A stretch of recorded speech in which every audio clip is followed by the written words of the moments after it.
thank you for coming to our second annual Deer Day. We got with us today Mr. KOAM Outdoors. That stands for Kansas, Oklahoma, Arkansas, Missouri. He does a very good online presence. He plants a lot of our seed. He's got a lot of good knowledge. He's an accomplished bow hunter, and I think you're really going to enjoy his presentation. I know last year that we had a lot of positive comments about his presentation. Make sure today you register for the prizes. We'll be drawing those out on August 7th. There's over $3,500 worth of prizes. And make sure you check out the Monarch Drone Solutions booth. He's got a $500 and a $250 giveaway as well that he's doing individually. Other than that, the food should start around 11, first come, first serve. So you guys probably get some food today. There'll be soda there and some waters and some chip. But we really appreciate you coming, and I know it's a fun time for us, and I hope it's a fun time for you today. And here, without further ado, is Eric.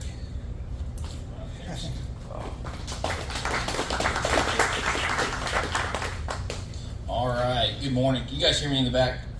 Okay, great. All right, so we're going to go through a quick little guideline here of what we're going to be covering here in the demo. First, start off with implements there, then the steps, the fall timing, seed blends, which is going to include cold grazer, deer pot mix, brassicas, our buck salad there, and then the bullseye. And then from there, we'll do pH and fertilizer. This pH and fertilizer is going to be the biggest thing that I hope you guys take away from. It's something that's been it's simple to understand, and I hope that through this demo you guys will learn. If you guys aren't familiar with this, this is something I've added this year that really should have had last year, but I'm so thankful, we got this in here this year for you guys. And then we'll move on through the maintenance of a piece of property, including spraying, taking care of everything, and we'll go through a couple more strategies in regards to hunting, covering trail cameras and etc. And then we'll open it up for questions. So, alrighty. So our very first one there, you're going to see a lot of just the normal individuals that have a four-wheeler. I try to cover all aspects of things. We run tractors, so if you got a tractor, I got you covered here too, okay? But my biggest thing here is we're all deer hunters. You don't have to come out there and spend a fortune to do this. And starting off, I use a Swisher rough cut there, belt-driven brush hog. So if you guys have an ATV, UTV, and maybe don't have a tractor, that's another alternative you guys can utilize there. Then the CF Moto, that's the four-wheeler I run. And then I've also got workhorse sprayers. There's numerous sprayers out there. I know Nixa's got plenty of them out there, good quality sprayers for you guys if that's something. And then the Tough Line disc, that is a ATV, UTV pull behind disc that you guys can pick up there for a reasonable price.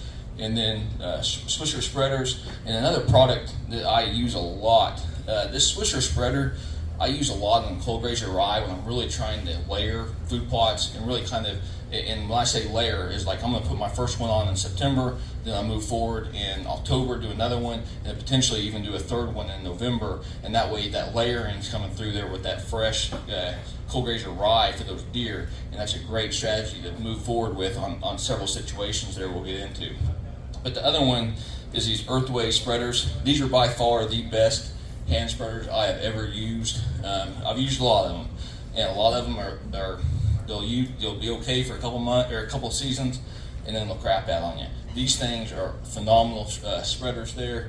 And then the last one is the drag harrow. So whether you guys actually have a harrow, there's people that will use fence, like chain link fence. I mean, basically what you're doing there on that is getting that where you've got the seed to soil contact after you've spread your mix. And then the steps here. So one thing that I thought was very interesting when I partnered with Nixa Hardware several years back is their date was to the exact date that I have always isolated. Didn't even know it until I got involved with them, the August 20th. And with that, what I do is if I can get a rainfall plus or minus a week within that August 20th time frame, that's what I'm going after. Some states I can't do it, just because I'm only one person, and we're rocking stuff out as fast as we possibly can. But that's typically the date that we've got, and I'll kind of go through the steps. Is I typically cut a month before planting. Now, if you don't have to cut, you don't cut. But on a typical basis, I will go ahead and cut that, especially if there's growth, knee or above. And then after that, I'm going to wait 2 weeks, let that vegetation grow back up, and then I'm going to be putting 41 glyphosate through those sprayers.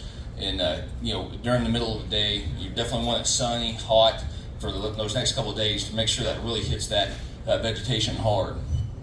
And then after that, I'm going to be taking 2 weeks later, taking the disc out to prepare the food plot there.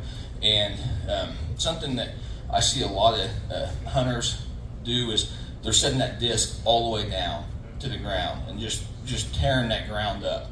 And it's good to have a good soil base, but what I found is you don't have to have that ground torn up 8-10 inches. You just don't. If you can get it 2, 3, 4 inches deep, that's great. That's going to be substantial for this seed to germinate and grow for you there. And then after that, typically on that same day, is I'm going to go ahead and plant, sow that, run the drag harrow over the top of it, and that way I've got that good seed to soil contact, and hopefully the good Lord provides some rain. And because we all know it don't matter what seeds you plant, if we don't get rain, we don't get a food plot. So, and as I've stated here, there's all kinds of ways to plant. Where you've just went through here with the spray disc, ground, and then drill, or you can spray and no-till drill. And as you can see, I've actually just recently this year bought an RTP Genesis 5, and I'm gonna make this very clear: you do not need to have that. It would be nice to have. I'm sure everybody would love to have them, but when I've purchased this, it's going to be more of I want to further educate myself in regards to provide more educational videos in regards to if that is something of interest for you. But I can guarantee you do not need that. I planted food plots for over 20 years in regards to running the disc over it. Seed to soil contact is just the key thing. So, and the biggest thing you're going to find out about me is I'm a deer hunter. I'm not a farmer. Okay, I harvest some big deer. I know how to attract them, how to keep them, I know how to protect them. So, along with that, you've got the spray and the broadcast, and then the crimping and drill. Growing Deer TV, you guys have probably, majority have heard Dr. Grant Woods there. He did the demo with me last year, and that is a proven method that he uses for multiple reasons. It's great. Look those videos up. He's he's got a lot of knowledge. He just does. And I was very, very glad I got the opportunity to talk to him on some of his strategies there. So our first product there from Nixa Hardware is Buck Salad there. And I've got right here, those two. This is actually one of my favorite blends from them. And I'll talk at the very last about this organization you see on my shirt. This is a nonprofit I founded last year, and it takes a ton of kids, veterans, and women out in the outdoors on guided hunting and fishing trips. But I'm actually here. I will be purchasing 50 acres worth of this to donate back to people that signed up for that food plot there during our wild game feed event last weekend. So as you can tell, I'm absolutely love that food plot mix there. But it does contain 6 different brassicas there. The biggest thing about that Buck Salad is your brassica mix is going to want a higher pH. So really around that 6.4 to 6.7. A lot of you guys are probably rolling with that kind of a food plot with a pH level. That's really what you're going to want in regards to that. You might find yourself a little bit disappointed if you're not sitting there, if you don't do these additional steps we'll cover here in a few minutes there. But as you guys can see, it's got impact forage collards, purple top and forage turnips, drill radishes, rape, and kale. And it's got an excellent, we've planted this stuff. This is my daughter here, and you guys will actually get to see a video of her harvesting that buck here just in a little bit. But we like doing that food plot stuff as a family as much as I can. I love getting kids implementing this stuff, getting them bought into this stuff, because as we all know, it's very important to us. And as we further get older and older and older, we need to make sure we're continuing to move in that direction for those youth. And then, as you guys can see, you're planting 8 to 10 pounds per acre. You can plant this stuff in the spring, but typically, this is going to be a fall. We're deer hunting in the fall, right? But one thing to kind of keep in mind, I'll kind of just stress all of these for spring planting. If you guys have a new piece of property you guys just picked up, bought, leased, or whatever, it's not going to hurt to go ahead and put some of that stuff in there just to see what happens. It's just a natural attractant, should provide some good vegetation there, especially in the spring until that heavy green, vegetation's there for those deer. And then the next one's here, the bullseye. This has got a mix of 11 winter annuals there. As you guys can see, turkeys, they like this food plot. We plant a lot of this stuff up in Kansas there, along with Missouri and our bottom grounds. And the turkeys and deer and other wildlife have really benefited from that particular product there. But it does have brassicas there. It's got the grains, clover, legumes, a variety there. It also holds some of your cold grazer rye, wheat, triticale, forage oats, peas, turnips, vetch, rape, collards, and crimson clover there. And again, all these food plots there. August 20th is going to be your time frame that you're going to want to really isolate there. And then a 50-pound bag will cover half an acre there. And then the next one is, this is actually the deer plot mix of the second bag, as you guys can see. And this is a spring food plot that I did. This is an area that we knew there was a lot of deer, and this is actually an area that this deer right here was harvested in. That's a 160-inch 8-point. I hunted that deer for 3 years. I'll talk to you guys a little bit more about that in the frustrating time period that I went back and forth with this deer.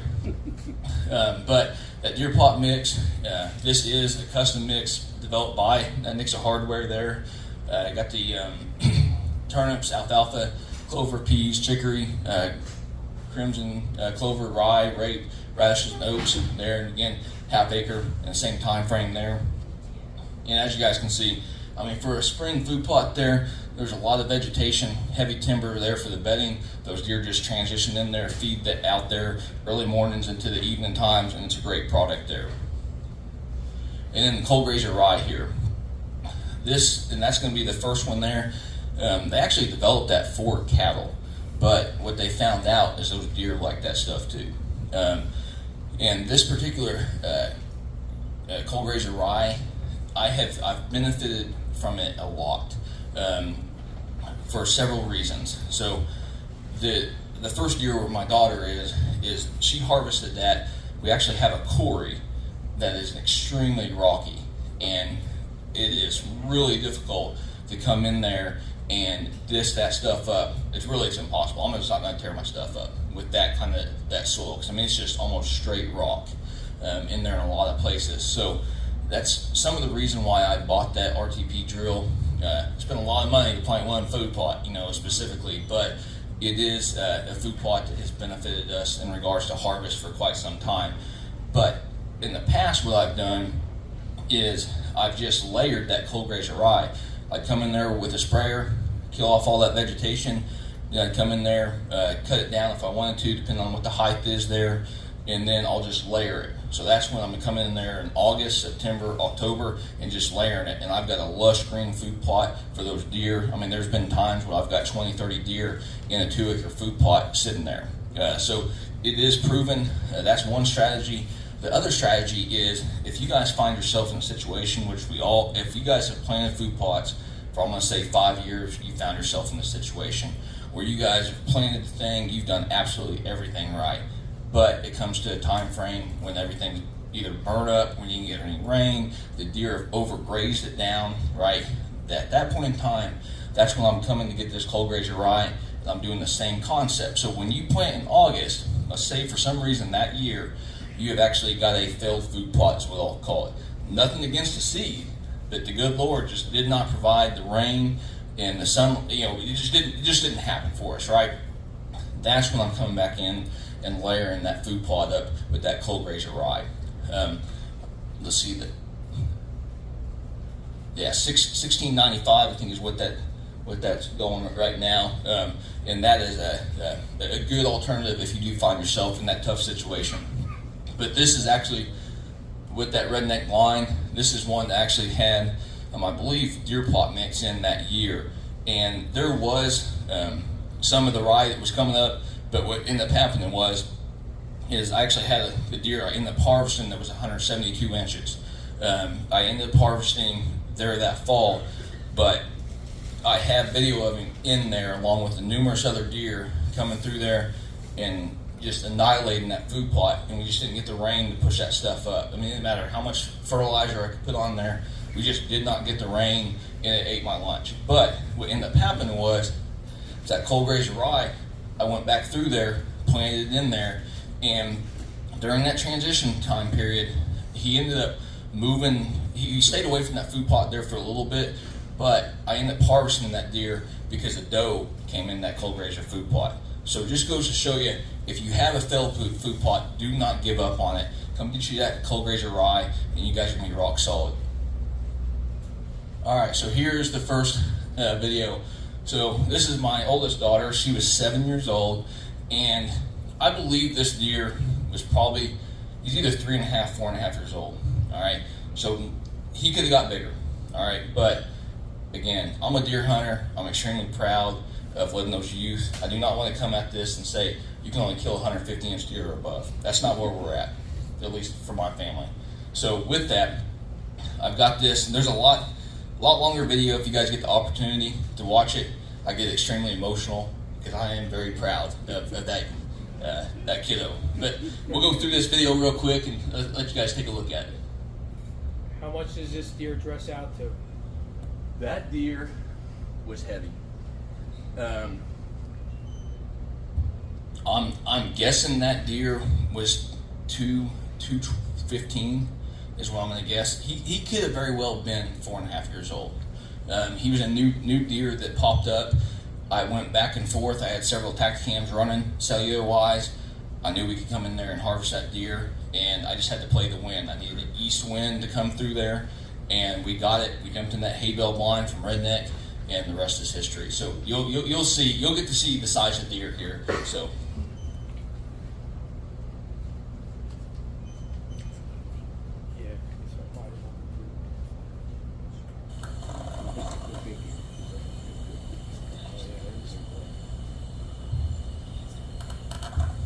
And one thing that I've really learned, and I don't know if you guys have had the opportunity to take a youth out, but the most important thing that I've learned is whether you're hunting with a crossbow or a scope or a bow, whatever it is have those kiddos point out, or you point out a stick or a leaf or something, right? And actually have those kids go ahead and focus in on that. So basically they can see the target, find the target. Because what we end up finding is during doe season, I had my daughter with the 300 blackout subsonic suppressed weapon, and we had a lot of difficulty. She's like, well, I can't find it, Dad. I can't find it. And that's where we identified. And there is another video that really specifically touches everything that I've learned within the first year on that. But as you guys can see, I mean, he's no small thing. Now, he is in November, right? So he's going to be a little puffed up. But that deer he's no small thing. And then I'm all over the place. Man, she's 7 years old. I got a bog death grip in there. I mean, it was an ordeal, okay? But you'll hear. And then one thing you guys will see is like water, all right? That's a swimming pool, okay? There's a lot of social media out there that's going to tell you you got to go buy this, and this, right? We could have shot that deer right over that $6 swimming pool. So it just goes to show you it can happen. There's a shot right there. That's right. Well, that could have been a shot. But here we go. Okay. That would have been a good neck shot. Yep.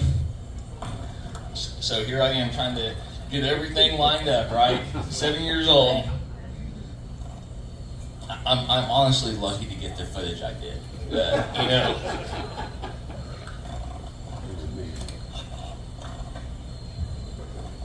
But you can hear me shooting. I can only do this there, and there it goes.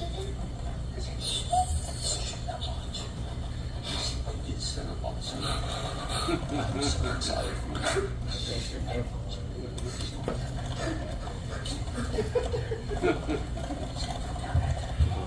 In the meantime, she's trying to hug me and high five me, and I'm trying to get this on footage, you know. So.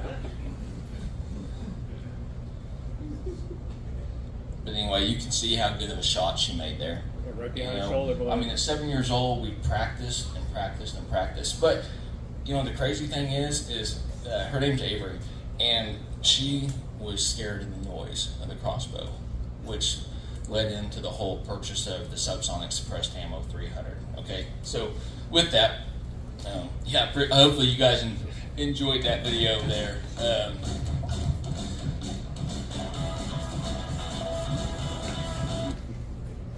All right, and I will make this statement right here. I will trade this deer any day for that deer, any day. All right, so moving on to the Summer Giant. This is the summer seedling there. One thing you guys have really got to keep in mind, if you guys are going to start planting summer food plots, you're going to get a lot of does. And if you guys like to harvest deer, it's a good problem to have.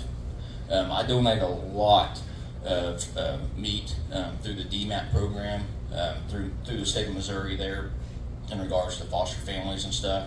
I'm not afraid to, I'm big on doe management. I love it, and it's paid off. So this is a small, I think this piece of property is only maybe 15 acres, or what I'll call a hunting property, but it borders a pretty substantial bedding area that's pretty much locked down on it.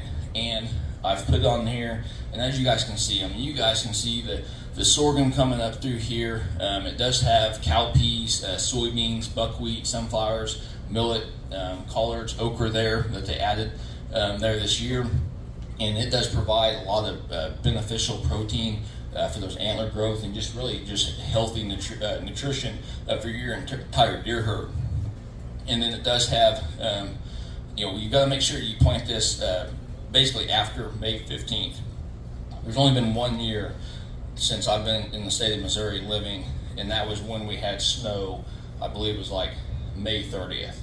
Just so happened to be a day, like 2 weeks after I planted several $1,000s worth of evergreens, and so you guys can figure out real quick what happened to those things.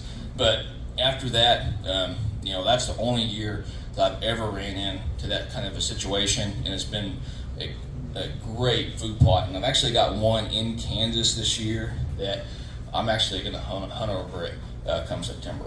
I'm going to see how this works and go, because I mean there's just a lot of lush green forage in there. It's about 2 acres up there, and hopefully I'll get my daughter up there during rifle season for youth, and we're going to see what happens. But my game plan on that is, if you guys find yourself in that situation, want to go down the avenue, what I'll end up doing is I'll come through there, and after I get done with that hunt for the youth, I'll go ahead and disc it up, or however I'm going to do it, cut it down, and I'll probably come back there with that cold grazer rye or deer plot mix, or the bullseye there.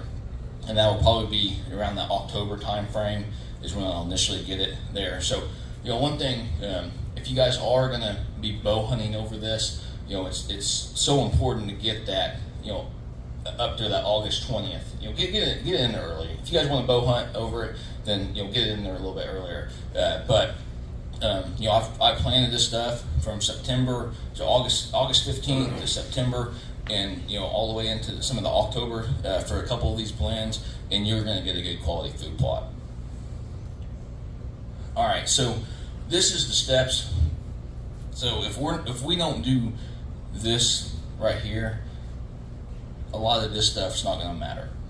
So you've got to understand your pH soil level, and it's something that's so simple, but we just got to start doing it. So there's a lot of ways of getting this, but one example I've got on this is going to be our next screen, I believe, but it's the pH soil analysis. At the start, you'll take samples from multiple areas and send it in to whichever company or university you use. And what I use is this little tool right here. basically it's got the, you're sticking that thing right in that ground. If you guys don't have this, you can go get you a piece of pipe, about that same diameter, and then just hammer it in. You're just getting the soil, right? And then what you're going to do is you're going to take it and put it in a bag or whatever they send you, and then you can utilize that and take that throughout. So say you got 2 acres worth of food plot, so get a variety. I think this one, I think it's like, it's either 8 or 12 different locations throughout that food plot, so it really gives you a good average overall in regards to your pH level. But then after that, you've got that. So, this one's, I believe, the Whitetail Institute, and then MU Extension has a good quality one. A good buddy of mine actually sent this to me. He was asking me some pretty detailed questions in regards to what he would want or what I would do in regards to this, and we'll get a little bit more into that here in a minute. But they give you everything you guys need, not only for pH, but also for your fertilizer to really get traction on your food plots there. And then you've also got, so those options right there of actually doing a legit soil sample, sending it off. That would be my first step. That's what I highly recommend before you do anything else, is go ahead and do that. Then after that, what they're going to want you to do is on a yearly basis, you're going to continue to gather information, test your soil, see where it is. And then from there, you can continue to do that. That's not that much money, especially if a person's only doing 2, maybe 1, 5 food plots, not a big deal. But another thing that I've started using is what they call a blue lab. It's a blue pen, and this will actually give you your pH level. These run you about, I think they're around $250. So again, you don't have to have it, but it's just another alternative that you guys can utilize to gather that food pH level. And then the other one there is these little pH soil test kits. I believe Nixa actually has these up front there. So basically, you're just mixing oil, or not oil. Don't mix oil. Mix water, mix water and your dirt on there, and then you dip it in there. And as you guys can see, it gave me, between, you can kind of be the judge whether or not it belongs in 6.5 to 7, but basically it's above 6.5, and that's where I'm after. That's solely what I'm after, is that 6.5 level if I can get it. So, and we'll get it. And like I said, right here at the very bottom is, you don't have to do all of this, but it will help you understand food plot soil quality and identify its needs for the lime. That's the whole thing with this pH level. So don't get too don't get confused in regards to pH versus your lime versus your fertilizer on it there. So pH level with lime is the most important to correct, in my opinion. It just is. So we'll go ahead and we'll kind of walk through this. So you've done your soil samples there. You've sent them off to this. We'll just say this is the MU extension here. Okay, so what they've given you is they've given you this portion right here, this top portion, this soil test information. So that is where your current state of soil is. All right. So it also gives you a rating. So as you guys can see, pH medium. Okay, we got to do some work with it, but it's able to be worked with, right? So within the first year, phosphorus there, which is your P, it's very low, right? So it's saying, okay, well, it only has 11 pounds of phosphorus per acre. And then as you move forward, the potassium, the K, is extremely high. Calcium there is high. Magnesium's high. And then as you guys get into this right here, this ENM is effective neutralizing material. So this is where it gets into your lime calculation.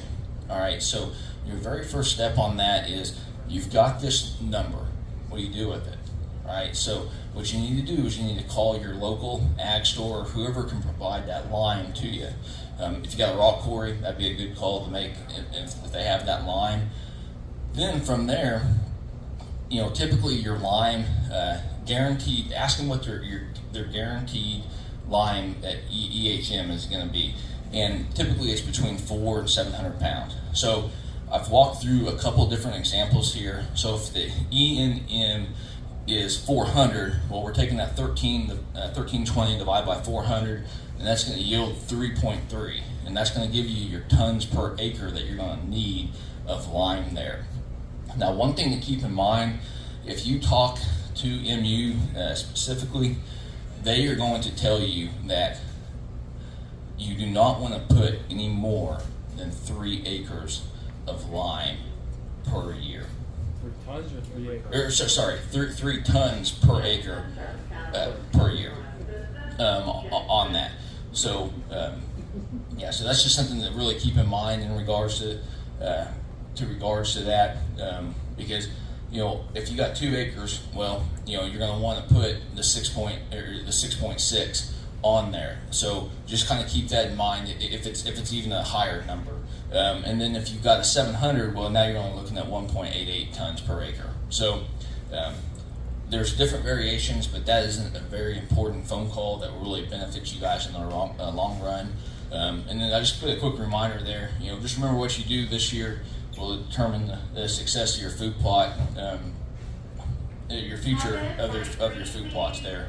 And going back to the big bucks, they're not grown overnight, for the full potential, and neither will your ground be. So it's going to take some time. If you've got a 5.5 in this particular circumstance, it doesn't mean you're not going to have a good quality food plot, but you won't see the peak of that particular food plot for probably 2 years, and it could potentially take even longer than that, based off what nature does for it. All right, and then your fertilizer maintenance there, you've got nitrogen, phosphorus, potassium, and then again, the soil test will allow you to understand what fertilizer you will need. So here's a couple strategies there. It can be done several weeks before planting, but in some areas, nitrogen loss can occur when doing this. So kind of keep that in mind if you guys are going to do it that way. It can also be broadcasted at the same time of planting with the seed. Basically, personally, the way I do it is I'm going to go ahead and plant that food plot, and then I'm going to go ahead and look at it once it gets to that 5-6 inch growth. Then I'm going to start putting my food plot or my fertilizer on that food plot there. And then the brassicas require nitrogen, potassium, and phosphorus. If low on nitrogen, urea, which is right here, they've got quite a bit of that. So if you guys are planting brassicas, chances are you're going to need that to really boost that. And if you've got some areas that maybe you saw in the past where they kind of look stunted, or maybe they just didn't grow right, that stuff right there is the magic trick. Is what they call urea, but it's that 4600, and that just gives you that nitrogen boost there. And definitely put that on before it rains. All right, and then going through here on the actual fertilizer aspect of this, it's those 50, 85, and 20 for this particular example here. And I'm first going to kind of, talk about the best way of doing this, if it's possible for you, is actually go to your local ag store there and see if they can't come up with a custom fertilizer mix that's specifically on that for 50, 85, and 20. But if you cannot, all right, you have options. It's not going to be as good as what the custom is, right? But it still can be feasible. And with this, I've given you guys a couple examples here. So fertilizer of 1846-0. So for this particular, nitrogen 50, phosphorus 85, potassium 20. So here's your calculations here. So if your nitrogen is ranked at 50 and your first number is 18 there, you're going to take that divided. That's going to give you 277 pounds. And then all you have to do is divide that by your pounds in your bag there. So for a 40-pound bag, you'd be looking at 7 bags per acre. But see, that's only 1/3 of this equation, okay? Because you don't want to just come at this and say, oh, I got to have 7 bags of this, right? Because what you could potentially be doing is overloading it with the next 2. And that's what you're going to see here on this. So your phosphorus is 85, right? So my second number is 46 on this particular example. I need 185 pounds, so 5 bags, right? And then the potassium there, the K, it's 0, so it doesn't affect it. So from here, all I've got, that's where that note is you wouldn't want to put more than 5 bags per acre on that, because if you put 7, well, now you've just boosted up your phosphorus even higher than what it needs to be, which can be counterproductive. Okay, and then I've also done the normal 10-10-10. So I tried to get you guys some generic things. So if you ran to, Nixa's actually got several variations there. So if you guys have your fertilizer needs on hand, or when you get them, they should have you covered there and get you guys going. But also a standard 10-10-10 or 13-13-13 is another one. You guys can do that same calculation there on it. So going through the same steps there, dividing it out. For 10-10-10, you'd want to just put 5 bags of that to get you guys rocking and rolling there. All right, and then spraying maintenance there, Cornerstone Plus 41 glyphosate.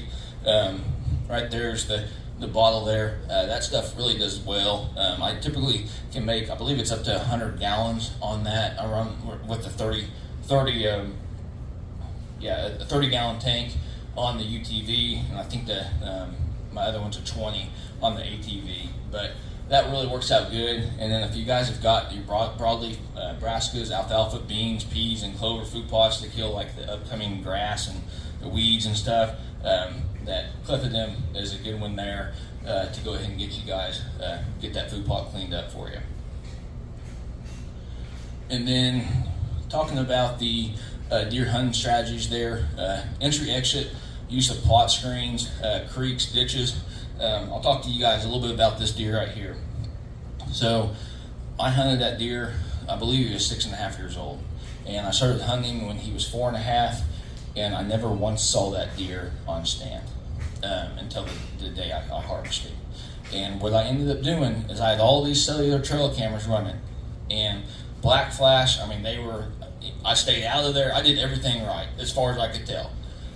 Well, what ended up happening is I knew the deer was around, and I actually saw him jump over a fence when I was just driving through there checking this particular piece of property out, and all I saw was giant white in the sun, just antlers going across there. I thought, I think that's my boy. I think that's him. So I ended up coming through there. I drove up.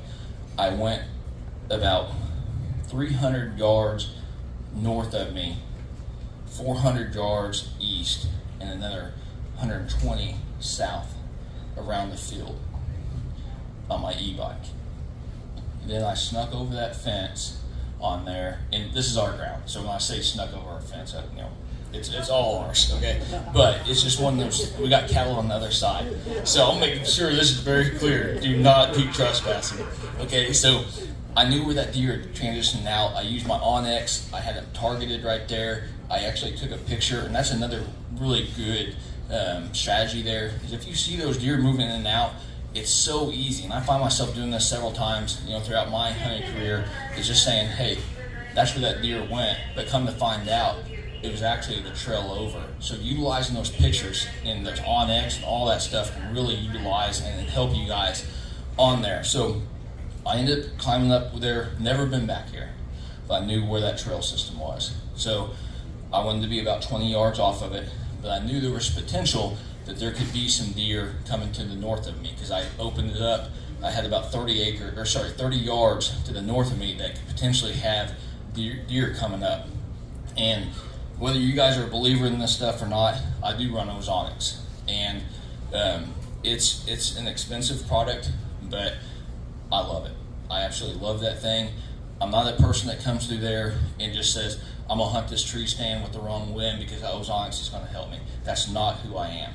I use ozonics for a backup, and this is a prime example of where this can get utilized from.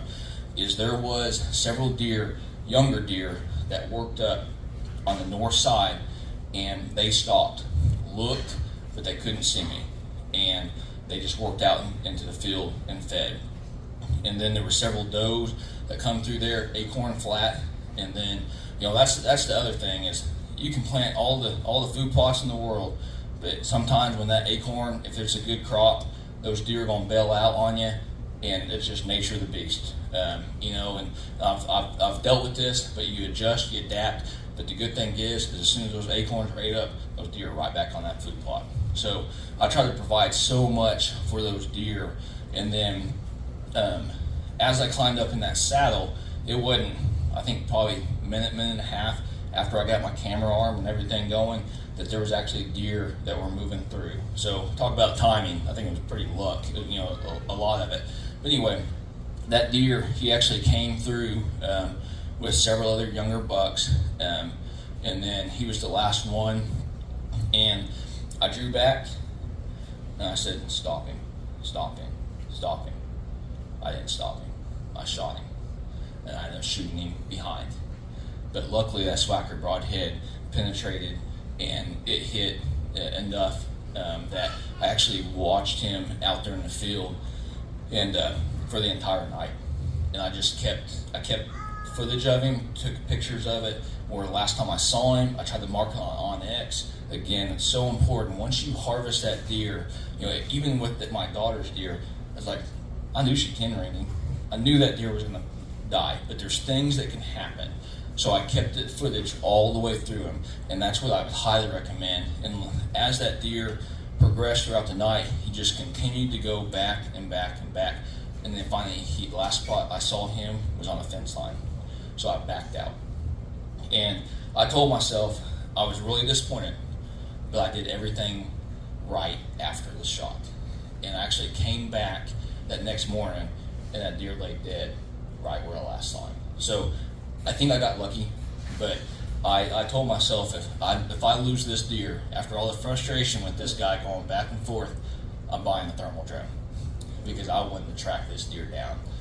So anyway, that's the story behind him. He is a 160-inch 8. He's the largest 8-point that I've harvested. I've harvested another one that's 151-inch, less than a quarter mile. So when you have genetics, you got genetics. So it goes to show you. I take pride in harvesting those big deer, but I take even more pride in those youth involved in the great sport. So, and then this one right here, water source. As you guys can see, or as you guys saw earlier, I had a swimming pool, right? I did that really out of spite because I was getting tired of the social media stuff of saying, well, you got to spend $300 on a tank. I got frustrated with that. But this tank right here is 55 gallons there. It's low profile, and the reason why I like to use those low profiles is because I can get great footage for bobcats, turkeys, deer, you name it. All wildlife benefit from this right here. And this particular video, believe it or not, had over 2 million views on social media. And what that deer was doing, hopefully I can just play that and see this, because this is quite the deal. It was froze, and you'll see him, he wants that water. And it just goes to show you, if you have open water in late season or early season or during the rut. Oh, that was it? Yeah. It was, like I said, man, 2 million views on that thing, but it got a point across, right? That it was truly, it's beneficial to have water where it makes sense. If you guys got a pond, you guys have all seen it. If you guys are running trail cameras, out walking, seeing stuff, those deer, they hammer that water. They just do. So if you guys don't have water in your guys' particular hunting spots, maybe check into it. I use a 55-gallon drum a lot of times that I hold water up to, especially on the ridge tops, and just fill those tanks up. And then the nature takes its course there. I actually have one that I'm actually working with right now to kind of see how it works. It's 55, but it's way up on top of a ridge. And what I've done is I've actually went to Lowe's and bought like a 12 or 14 foot guttering, and I just let the natural progression take that water and basically just funnels it right in there, and it's working. So I've been pretty impressed with it. It don't look super professional, I'll promise you that, but it does what it needs to. So, and then coming back into the wind and thermals, we all know Ozarks can play havoc on especially those thermals, and your wind circling on you. Anytime that I want to do a food plot, down in this region, I'm trying to get on top of that hill as much as I possibly can, and access point is so crucial there, because I know a lot of guys and gals, that have had all of these amazing bucks, these what I call the Ozark acorn deer. I mean, they're good deer, 140, 150 inch deer, and then they go in there and hunt them, and they're gone. They are gone. And I was like, well, if you check your thermals, check that wind. I mean, what happened here? Did you think about this, right? And as they look back, the large majority of those times, that wind that was swirling, or it pushed down, or it switched a little bit. And one thing I've seen in the past, that as you guys get into during 4th of July season, if you guys go get those little smoke bombs, those will tell you a lot. That, and then also all the little, I think, is it wool that you can pull out as you're hunting there. I've got a little ozonics deal that I can carry on my saddle, that every once in a while, especially when I'm hunting public land, I'll go ahead and throw that thing out there, kind of see.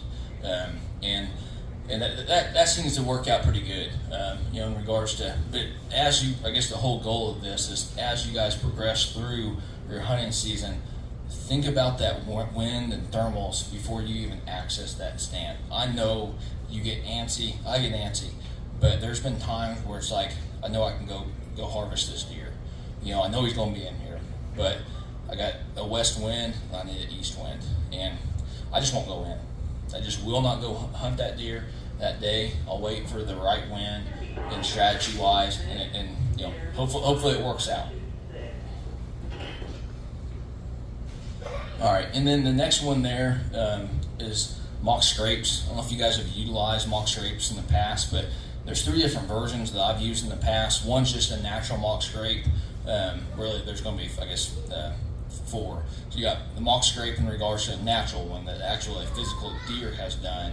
Then the second one is one that you have duplicated, or you've done it the same pattern that deer would do, broken off limb, right there, scraping the ground. There's been times where I've actually used a weed eater.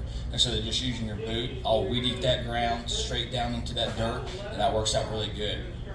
The next one is a vine. I don't know if you guys have seen, now I'm trying to think what the guy's name is. I think it's Jeff. He has a big appearance on YouTube. That's what he uses, a lot of vines, just natural vines you guys can get, and then hanging from a string or a rope. And then the hemp rope is another big one. That's actually something I make myself, and I've been pretty impressed in regards to that. But any of that mock scrape, whether it's a vine or a hemp rope, if you guys go down the avenue, keep that stuff around your waist height, to the typical deer's nose, because you want to have a community scrape is what you want. So for fawns, does, and your big mature bucks, and that will really work out good. But as you guys can see, hopefully we can get this video going. This deer, he really works that.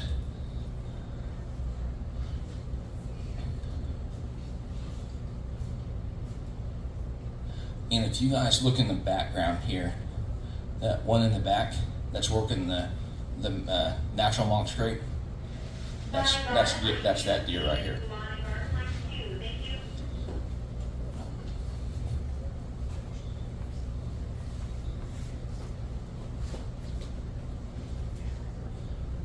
All right, and then getting into the cellular trail cameras there. I don't know if you guys run cellular trail cameras there, but as much ground as I'm running on, I don't have a choice in a lot of avenues in regards to being able to focus on all these pieces of property, target the deer, go after the deer.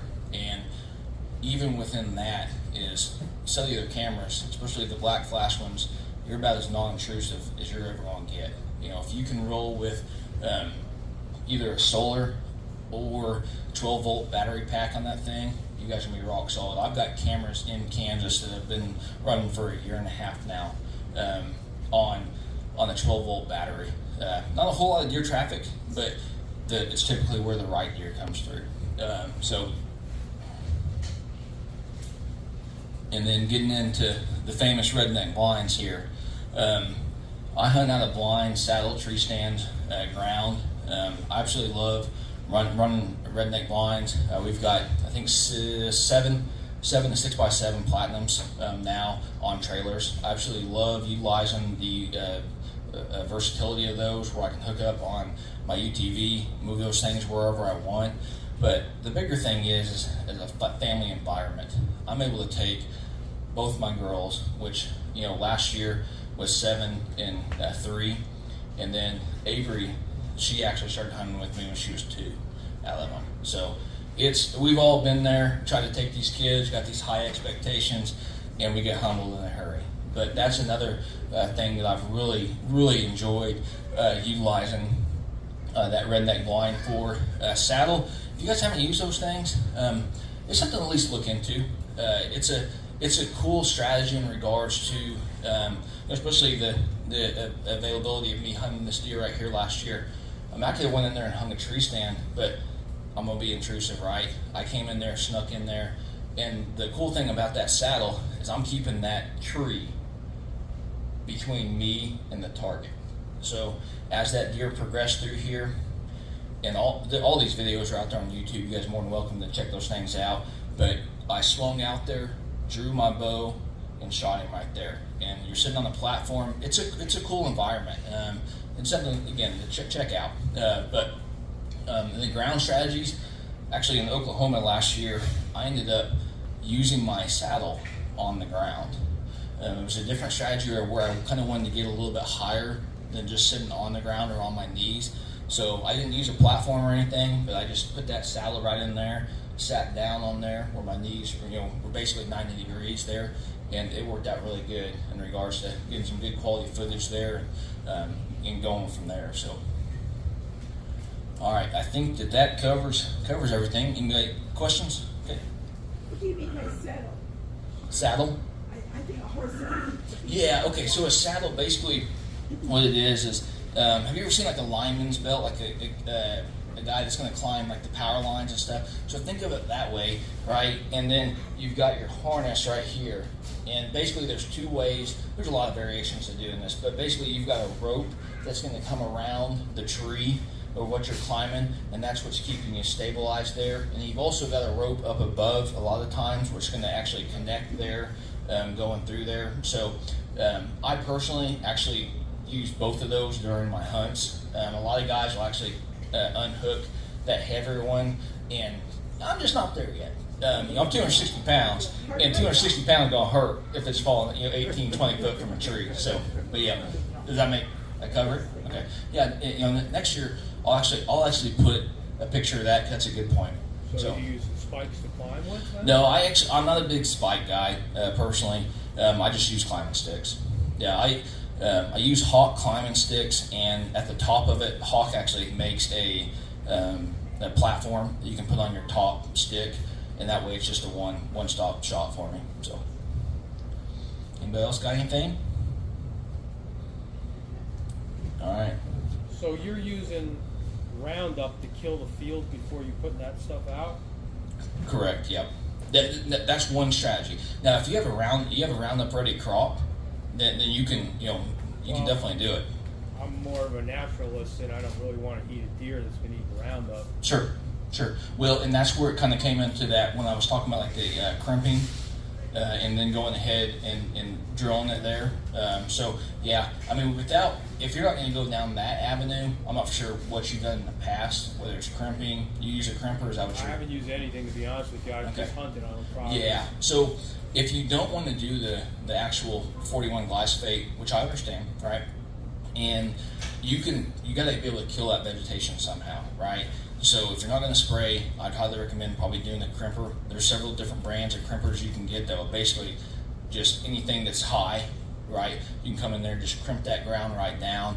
I've seen guys use the big water tanks that you can haul behind a tractor and kill the ground like that way, and then go in through there in your disc, or if you don't even want a disc, there's a lot of variations to go off of this. Again, we're deer hunters.